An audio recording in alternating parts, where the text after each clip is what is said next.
اچھا علی بھائی، اگلا سوال ہے کیا یہ حدیث صحیح ہے کہ اگر میرے بعد کوئی نبی ہوتا تو عمر ہوتا؟ مجھے تو یہ حدیث مشکوک لگتی ہے، کیونکہ نبی صلی اللہ صلی علیہ اللہ وآلہ علیہ وسلم کی وسلم۔ گفتگو اگر مگر کے ساتھ نہیں ہوتی بلکہ پورے وثوق کے ساتھ ہوتی ہے۔ پلیز اس حوالے سے علی بھائی کا موقف لے کر دیں، شکریہ۔ پہلی تو بات ہے یہ حدیث بالکل ٹھیک ہے، امت میں میجورٹی محدثین اس کی صحت کے اوپر حکم لگاتے ہیں، اور دور اعظم میں جو بڑے کرٹک ہیں اس فیلڈ میں، شیخ البانی، شیخ زبیل زئی، دونوں اس حدیث کو صحیح سمجھتے ہیں۔ امام ترمذی نے بھی اسے حسن غریب لکھا ہے۔ غریب کا یہ مطلب نہیں ہوتا کہ یہ غریب غربا کوئی آپ والا ہے، عربی میں غریب کہتے ہیں اجنبی کو، یعنی ایسی حدیث ہے جو صرف ایک صحابی نے روایت کی ہو۔ بخاری کی جو حدیث ہے انما الاعمال بالنیات، جو مسلم میں بھی ہے، صحیح حدیث ہے لیکن غریب ہے کیونکہ اس کا راوی ایک ہے، سیدنا عمر رضی اللہ تعالیٰ عنہ۔ تو یہ صحت کے درجے پہ پوری اترتی ہے۔ رہا یہ والا وسوسہ کہ اگر مگر کی بات نہیں ہوتی، یہ عرب میں سٹائل ہے گفتگو کرنے کا، یہ کوئی مشکوک نہیں بناتا، ورنہ اگر یہ مشکوک بناتا ہو تو یہ سٹائل تو قرآن میں موجود ہے۔ سورہ الزخرف میں آیا اعوذ باللہ من الشیطان الرجیم قل ان کان للرحمن ولد فانا اول العابدین، اے نبی علیہ السلام فرما دو بالفرض اگر اللہ کا کوئی بیٹا ہوتا تو سب سے پہلے میں اسے پوچھتا۔ تو یہ اگر مگر کے ساتھ کیوں بات ہو رہی ہے؟ اللہ کا تو بیٹا ہونا ہی نہیں، لم یلد ولم یولد، لیکن قرآن کیا کہتا ہے؟ اگر اللہ کا کوئی بیٹا ہوتا تو اے نبی فرماؤ میں اسے پوچھ رہا ہوتا، تو چونکہ میں کسی کو نہیں پوچھ رہا اللہ کے سوا، لہذا اللہ کا کوئی بیٹا نہیں ہے۔ تو یہ اللہ نے اگر مگر کر کے بات نہیں کی، یہ بات سمجھانے کے لیے۔ اور اس میں وہ یاد رکھیے، وہ قادیانی بھی ایک اعتراض کرتے ہیں، نہیں وہ بخاری میں حدیث ہے، عبداللہ ابن ابی اوفا سے کسی نے پوچھا کہ آپ نے نبی علیہ السلام کے بیٹے ابراہیم کو دیکھا ہے؟ تو وہ کہتے ہیں ہاں میں نے نبی علیہ السلام کا بیٹا ابراہیم دیکھا ہے جو بچپن میں فوت ہو گیا تھا، اگر وہ زندہ رہتا تو پیغمبر ہوتا۔ تو قادیانی کہتے ہیں دیکھیں جی اس سے ثابت ہوتا ہے کہ نبوت ختم نہیں ہوئی ہے، کیونکہ وہ ایک صحابی کہہ رہا ہے کہ ابراہیم اگر بڑا ہوتا تو اس نے پیغمبر ہونا تھا۔ تو ان کو بھی ہم یہ جواب دیتے ہیں، یہ اگر اس والا ہے جو قل ان کان للرحمن ولد فانا اول العابدین، اے نبی تم فرماؤ اگر اللہ کا کوئی بیٹا ہوتا تو میں اس کی بات کرتا۔ قادیانی دو نمبری یہ کرتے ہیں، یہ حدیث آدھی پڑھتے ہیں، اس کے آگے بھی الفاظ ہیں۔ عبداللہ ابن ابی اوفا کہتے ہیں کہ چونکہ نبی علیہ السلام خاتم النبیین ہے اس لیے آپ کا بیٹا بچپن میں ہی فوت ہو گیا، وہ بڑا ہوا ہی نہیں ہے۔ اور یہ تو ختم نبوت کی دلیل تھی۔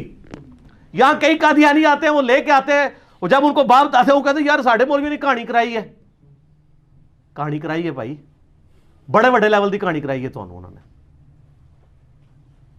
تو وہ اگر مگر والا معاملہ اس کے ساتھ جڑا ہوا ہے کہ وہ اسی لیے بڑا نہیں ہوا کہ نبی علیہ السلام خاتم النبیین ہے، اس کی وجہ سے آپ کے بیٹے کو جوانی نہیں نصیب ہوئی۔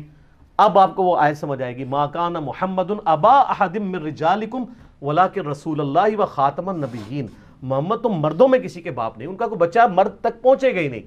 ان کی ختم نبوت کا تقاضا ہے کہ ان کا بچہ مرد نہ ہو، ورنہ جس طرح ابراہیم کا بچہ اسماعیل اور اسحاق پیغمبر ہوئے تو نبی کا بھی پروٹوکول تھا کہ امام الانبیاء کا بچہ بھی پیغمبر بنتا، لیکن یہ پروٹوکول ختم نبوت کے منافی ہونا تھا۔ بیک وقت دونوں چیزیں تو سرٹیفائی نہیں ہو سکتی تھی نا، تو اس لیے اللہ تعالیٰ نے ان کے بچے کو جوانی تک جانے نہیں دیا تاکہ دوسری والی فضیلت کوئی یہ نہ کہ اس سے محروم ہو گئے نبی علیہ السلام۔ تو آپ علیہ السلام کو اللہ نے ختم نبوت اس سے بڑا ٹائٹل دے دیا جو کسی پیغمبر کو نہیں ملا۔ تو یہ اگر مگر والی بات نہیں، یہ سٹائل ہے۔ قرآن میں ایک اور جگہ آتا ہے، 18 انبیاء کا ذکر کیا اللہ تعالیٰ نے سورۃ الانعام میں، اس کے بعد ارشاد فرمایا وَلَوْ أَشْرَكُوا، اگر یہ بھی شرک کرتے لَحَبِطَ عَنْهُمْ مَا كَانُوا يَعْمَلُونَ، تو ہم ان کے بھی سارے اعمال برباد کر دیتے۔ اگر انبیاء بھی شرک کرتے تو ان کے اعمال بھی برباد ہو جاتے۔ تو اس کا کیا مطلب ہے کہ انبیاء میں شرک کرنے کی کیپیسٹی اور کمپیٹنسی موجود تھی؟ اگر انبیاء نے شرک کرنا ہے پھر تو دین کا ریپریزنٹیٹو کون ہوگا آن دا فیس آف ارتھ؟ اور یہ پھر صرف نبیوں کی توہین نہیں ہوگی، یہ تو اللہ پہ جائے گی کہ اللہ نے جو ریپریزنٹیٹو بھیجا تھا وہ بھی شرک کر رہا ہے۔ خود ہمارے نبی علیہ السلام کے لیے ہے وَلَقَدْ أُوحِيَ إِلَيْكَ وَإِلَى الَّذِينَ مِنْ قَبْلِكَ لَإِنْ أَشْرَكْتَ لَيَحْبَطَنَّ عَمَلُكَ وَلَتَكُونَنَّ مِنَ الْخَاسِرِينَ۔ اے نبی تم فرما دو بے شک میری طرف بھی وہی آئی اور مجھ سے پہلے تمام نبیوں کی طرف کہ اے نبیو اگر تم نے بھی شرک کیا تمہارے سارے اعمال برباد کر دیے جائیں گے اور تم آخرت میں خسارہ پانے والے ہو جاؤ گے۔ سورہ بنی اسرائیل میں ہے کہ نبی صلی اللہ علیہ وسلم کے لیے اللہ تعالیٰ نے فرمایا کہ اے نبی قریب تھا یہ کافر آپ کو راہ حق سے بہکا دیتے، اور قریب تھا کہ آپ بھی ان کی طرف جھک جاتے اگر ہم آپ کو مضبوط نہ کرتے، اور اگر ایسا ہوتا تو ہم آپ کو دنیا کی زندگی میں بھی دگنا عذاب دیتے اور آخرت کی زندگی میں بھی، اور آپ کو اللہ سے بچانے والا کوئی نہ ہوتا۔ تو یہ بھی اگر مگر کے ساتھ ہے۔ سورہ الحاقہ کے اینڈ میں کیا آتا ہے کہ اگر یہ نبی ہماری طرف سے کوئی ایسی بات کر دیں جو ہم نے ان کو وحی نہیں کی تو ہم ان کا دایاں ہاتھ پکڑ کے ان کی شارک کاٹ دیں۔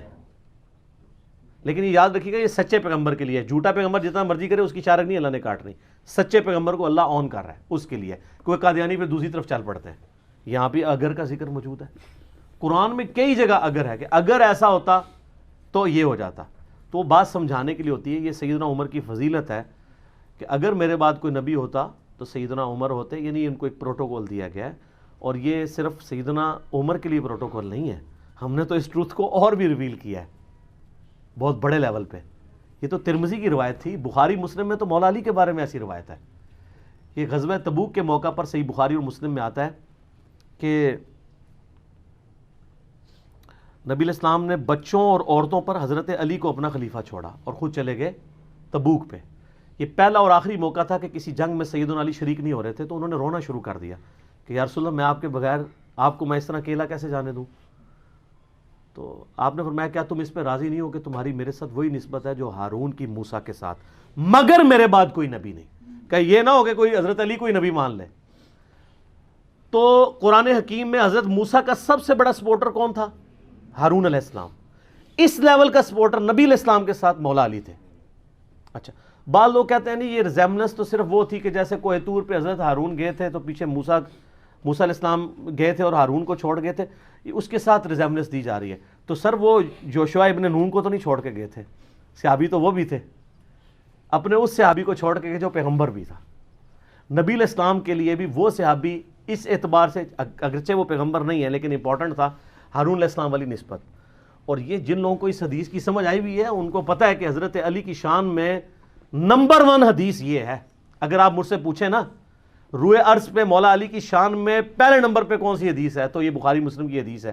اسی لیے بخاری مسلم میں حضرت علی کے فضائل کے چیپٹر میں پہلی حدیث بھی یہی ہے، اور دوسری حدیث علی کی شان میں سب سے بڑی وہ ہے من کنت مولاہ فہذا علی مولاہ، اور تیسری ہے جو یہ دوسری والی حدیث ترمذی میں ہے، مسند احمد میں ہے، مسلم میں بھی غدیر خم کا کچھ حصہ ہے، اور تیسری حدیث مسلم کی 240 علی سے محبت نہیں رکھے گا مگر مومن، علی سے بغض نہیں رکھے گا مگر منافق۔ یہ 3 ٹاپ آف دا لسٹ حضرت علی کے فضائل ہیں۔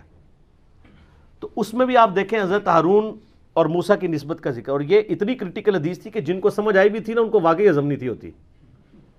مسلم شریف میں اس کا ایک طریق ہے نا کہ سعد ابن ابی وقاص کا بیٹا ایک جگہ جا کے حدیث بیان کرتا ہے اور سننے والا تابعی ہے، وہ کہتا ہے آپ نے واقعی حضرت سعد سے حدیث سنی ہے؟ کہتے ہیں ہاں واقعی سنی ہے، واقعی سنی ہے، میں آپ کے باپ سے جا کے تصدیق کروں گا۔ وہ پھر عامر بن سعد کے ساتھ سعد ابن ابی وقاص کے پاس آتا ہے، وہاں حضرت سعد کہتے ہیں کہ یہاں میں نے نبی علیہ السلام سے سنا ہے کہ علی کی میرے ساتھ وہی نسبت ہے جو ہارون کی موسیٰ کے ساتھ۔ پھر وہ کہتے ہیں آپ نے واقعی سنی ہے؟ کہتے ہیں ہاں واقعی سنی ہے۔ اب ان کو ہضم ہی نہیں ہو رہی، مجھ سے آپ ہی کہہ رہا ہے۔ تو پھر حضرت سعد کو غصہ آتا ہے، وہ کہتے ہیں میری آنکھیں اندھی ہو جائیں، کان بہرے ہو جائیں اگر میں نے نبی علیہ السلام سے یہ بات نہ سنی ہو۔ اور بعض جگہ طرق میں آتا ہے کہ آپ نے فرمایا کہ کم از کم میں نے 7 دفعہ یہ بات نبی علیہ السلام سے سنی ہوئی ہے۔ چونکہ حضرت معاویہ کا دور تھا، حضرت علی کی اتنی بڑی فضیلت کسی کو ہضم ہی نہیں ہو سکتی تھی، تو اس لیے مشکل کھڑی ہوگی۔ لہٰذا یہ بھی حدیث ٹھیک ہے، اور دوسری طرف وہ حدیث بھی سیدنا عمر کی شان میں۔ اور میں نے آج سے 7 سال پہلے حضرت عمر کے فضائل پہ ایک لیکچر دیا تھا، مسئلہ نمبر 65۔ اس میں سیدنا عمر کے فضائل میں نے 17 صحیح الاسناد احادیث اکثر بخاری مسلم سے بیان کی تھی، کچھ ترمذی سے، مسند احمد سے، ان میں نے یہ حدیث بیان کی تھی کہ اگر میرے بعد کوئی نبی ہوتا تو عمر ہوتا۔ یہ اگر مگر کا جواب میں نے پہلے دے دیا، یہ بات سمجھانے کے لیے، جیسا کہ قل ان کان للرحمن ولد فانا اول العابدین، اے نبی علیہ السلام فرما دو بالفرض اگر اللہ کا رحمان کا کوئی بیٹا ہوتا سب سے پہلے میں اسے پوچھ رہا ہوتا۔ ٹھیک ہو گیا؟